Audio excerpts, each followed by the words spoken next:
नाखून क्यों बढ़ते हैं? प्रश्न उत्तर।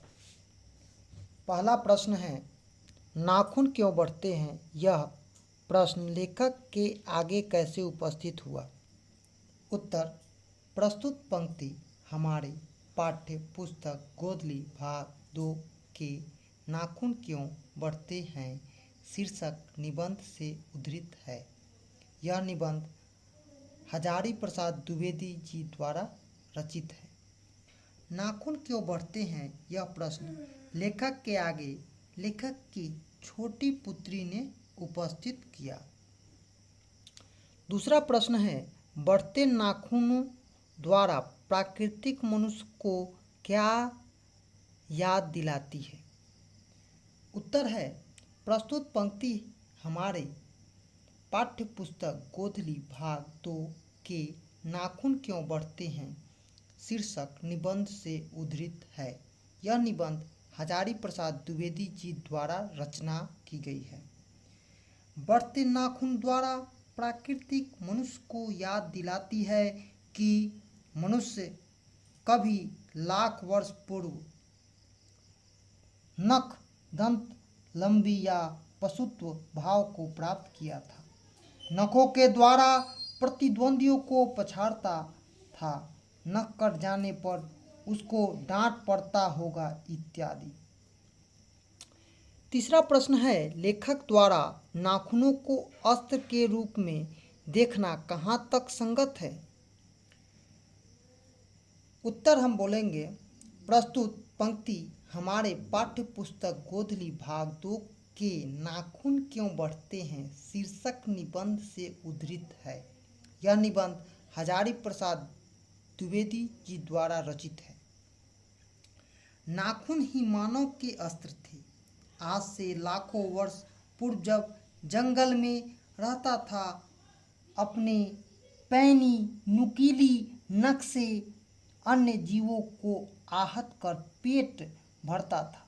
अपने नाखून के प्रहार से प्रतिद्वंदियों को पछाड़ता था। लेकिन नाखूनों को अस्त्र के रूप में देखना युक्त संगत है। चौथा प्रश्न है, मनुष्य बार बार नाखून को क्यों काटता है? तो मनुष्य नाखून को प्राचीनतम हथियार है।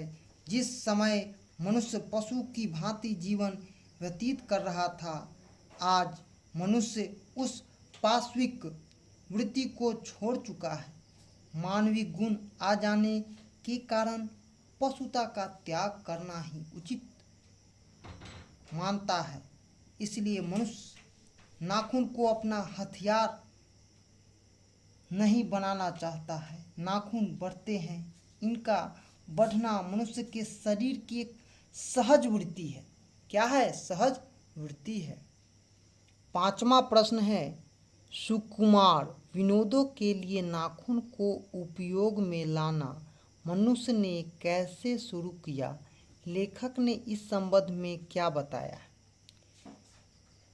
उत्तर है, प्रस्तुत पंक्ति हमारे पाठ्य पुस्तक गोधली भाग 2 के नाखून क्यों बढ़ते हैं शीर्षक निबंध से उद्धृत है। यह निबंध हजारी प्रसाद द्विवेदी द्वारा लिखी गई है। आज से लगभग 2000 वर्ष पूर्व विलासी प्रवृत्ति के मनुष्य ने नाखून को खूब सजाते हुए सवार कर उसे विविध आकार प्रकार देकर काट छाँट कर सुंदर और आकर्षक बनाते थे, जो उनके सुकुमार विनोद के काम में आता था। वात्स्यायन कामसूत्र के आधार पर लेखक ने उस काल को मनोरंजक बताया। लेखक ने इस संबंध में यह भी कहा कि उस समय लोग अपने नाखून को मोम में चिकना करते थे, अलता से रंगते थे। गौर देश में लंबे और दक्षिण के छोटे नख रखते थे। नाखून बढ़ाने की प्रवृत्ति अधोगामी है, फिर भी हम भारतीय उसे भी उचित माना। छठा प्रश्न है, नख बढ़ाना और उसे काटना कैसे मनुष्य की सहजता वृत्ति है, इसका क्या अभिप्राय है? तो प्रस्तुत पंक्ति हमारे पाठ्य पुस्तक गोधली भाग 2 के नाखून क्यों बढ़ते हैं शीर्षक निबंध से उद्धृत है। इसके रचनाकार हजारी प्रसाद द्विवेदी जी हैं। मानव शरीर में कुछ सहज वृत्ति होती है, जैसे नाखून का बढ़ना, केश का बढ़ना। उसी प्रकार नाखून का बढ़ना और काटना भी मनुष्य की सहजत वृत्तियाँ हैं। इसका अभिप्राय यह है कि नाखून को बढ़ना पशुत्व का प्रमाण और उसका काटना मानवत्व का प्रमाण है। वह बढ़ता रहेगा, लेकिन हम उसे काटकर पशुत्व का त्याग और मनुष्य को ग्रहण करते रहेंगे, क्योंकि पशु बनकर कोई आगे नहीं बढ़ सकता है। 7वां प्रश्न है, लेखक क्यों पूछता है कि मनुष्य किस ओर बढ़ रहा है, पशुता की ओर या मनुष्यता की ओर स्पष्ट करना है। प्रस्तुत पंक्ति हमारे पाठ्य पुस्तक गोधली भाग 2 के नाखून क्यों बढ़ता है शीर्षक निबंध से उद्धृत है। यह निबंध हजारी प्रसाद द्विवेदी जी द्वारा रचित है। लेखक पूछता है, मानो मेरी छोटी अबोध बालिका ने मनुष्य जाति से पूछ रही है कि मनुष्य किस ओर बढ़ रहा है, पशुता की ओर या मनुष्यता की ओर। मनुष्य का अस्त्र शस्त्र बढ़ता क्या पशुता की ओर नहीं ले जा रहा है? क्या मनुष्य अस्त्र काटने की ओर बढ़ रहा है? जवाब मिलेगा नहीं। फिर मनुष्य का मानवत्व तो बढ़ता है, तो अर्थात आज का मनुष्य अस्त्र शस्त्र को बढ़ाकर पशु की ओर ही अधोगामी गति को प्राप्त कर रहा है। 8वां प्रश्न है, देश की आज़ादी के लिए उपयुक्त किन शब्दों की अर्थ मीमांसा लेखक करता है? लेखक के निष्कर्ष क्या है?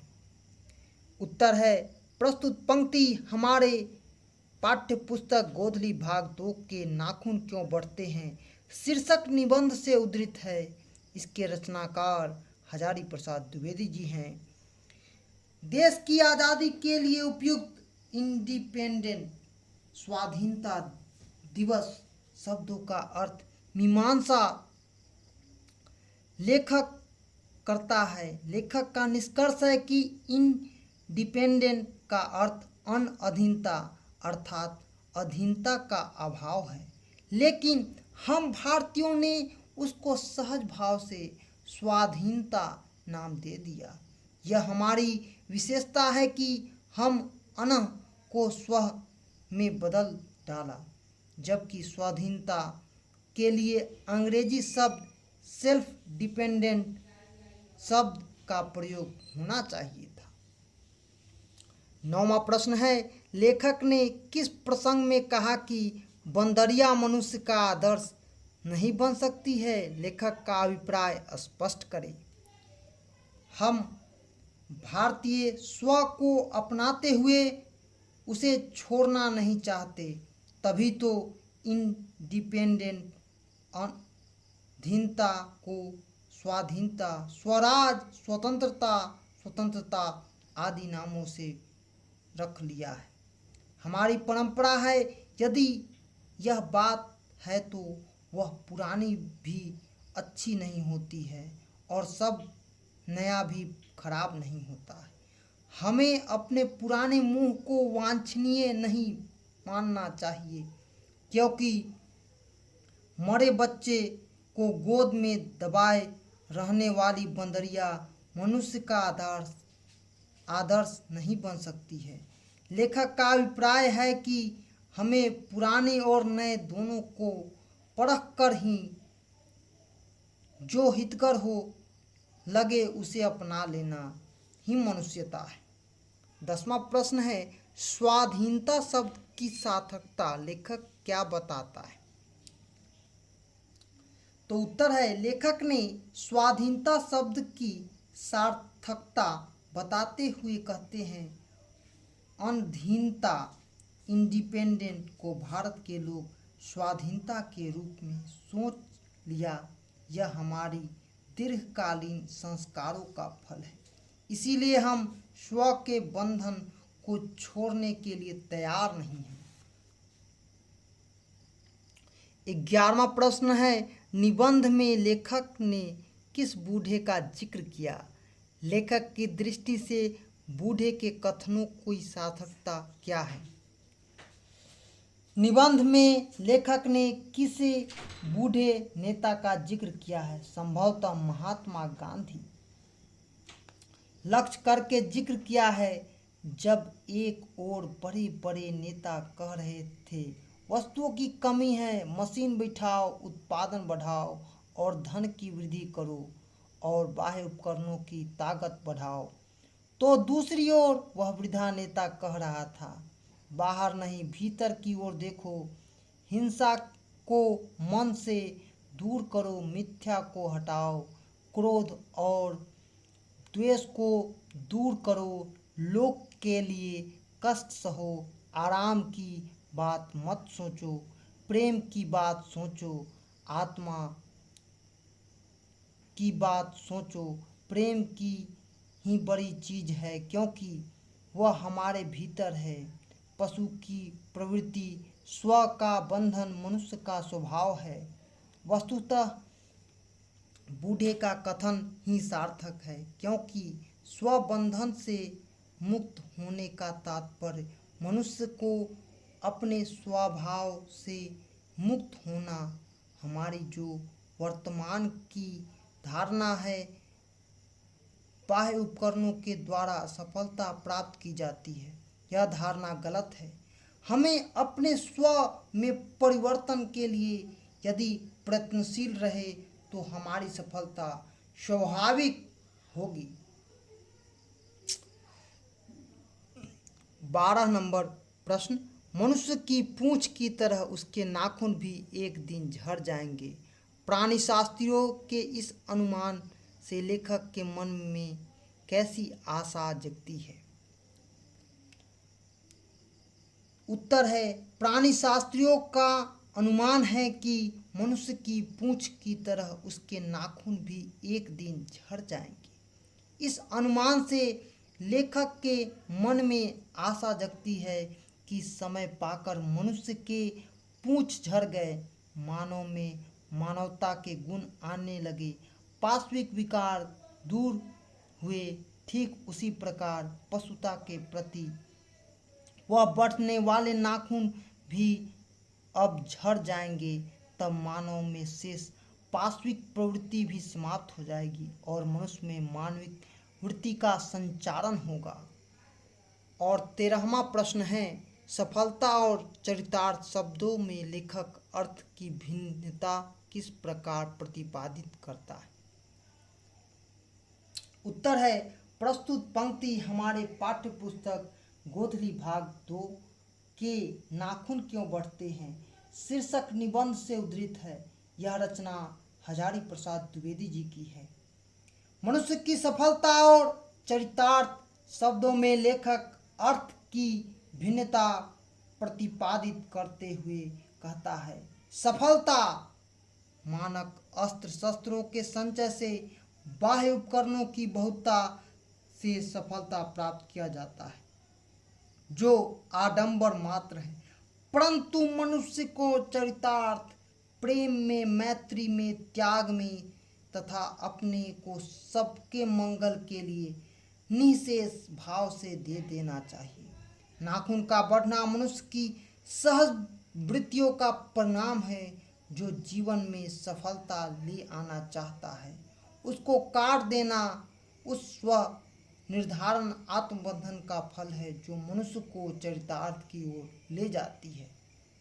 यह वीडियो आप न्यू एजुकेशन पॉइंट की तरफ से देख रहे थे। नाखून क्यों बढ़ता है, प्रश्न और उत्तर। यह एक निबंध है और हजारी प्रसाद द्विवेदी ने मनुष्य के पशुता की ओर बड़ी ही मार्मिक ढंग से इसे प्रस्तुत किया है। और यह वीडियो आप न्यू एजुकेशन पॉइंट की तरफ से देख रहे हैं। धन्यवाद। जय हिंद, जय भारत।